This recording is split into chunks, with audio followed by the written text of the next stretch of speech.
I didn't have to experience anything as far as pre-ADA 35 years ago, but navigating life now with a child with a disability and working with access to independence and the people that we have come into the door, I just could imagine what it was like 35 years ago.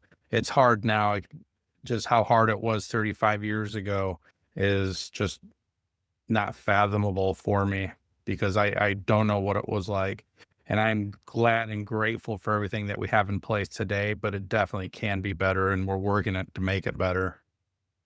So for our center, our area, I think the one thing that we as a whole need to work on, and I think it's across the state of Georgia and maybe across the country, is not only accessible but affordable housing. If it's one thing is landlords now put in an impossible restriction of how much money you need to make in order to rent from them. And it doesn't seem like a whole lot with someone who has a job and working. So most typical places require now a three times income versus the rent.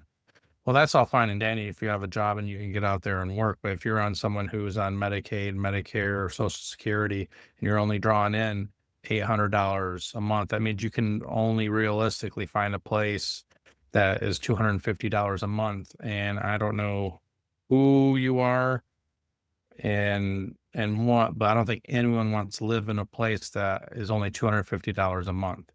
Like, I wouldn't even put my parents in a place like that around here. And unfortunately, that's what people have to do. So I feel being able to get adequate, not only accessible, but affordable housing for individuals, I think is definitely top of my list in my region.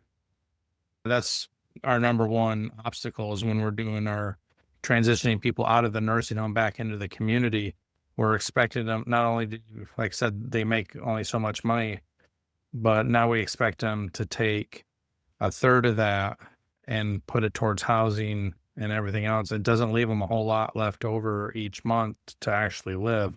I think that defeats the purpose of us getting them out into the community because why get out into the community and have to worry about bills and stressing about money when they were just in a nursing home where everything was provided to them? It may, you know, it may not have been the ideal situation, but in the big picture, it's stress free for them. And I don't want people to sacrifice their independence and they're willing to get out of the nursing home because they fear not having enough money to make it on the outside only to go back to the nursing home. So I think that's one of the biggest obstacles we have with our MFP program or Money Follows the Person program, transitioning people out is you get out, yes. Are you independent? Yes. But with independence comes with all the stressors and the things to worry about. And if we can just give them one less thing to worry about, it just increases their chances of being successful. Yeah, I think, you know, big picture, we're doing great things.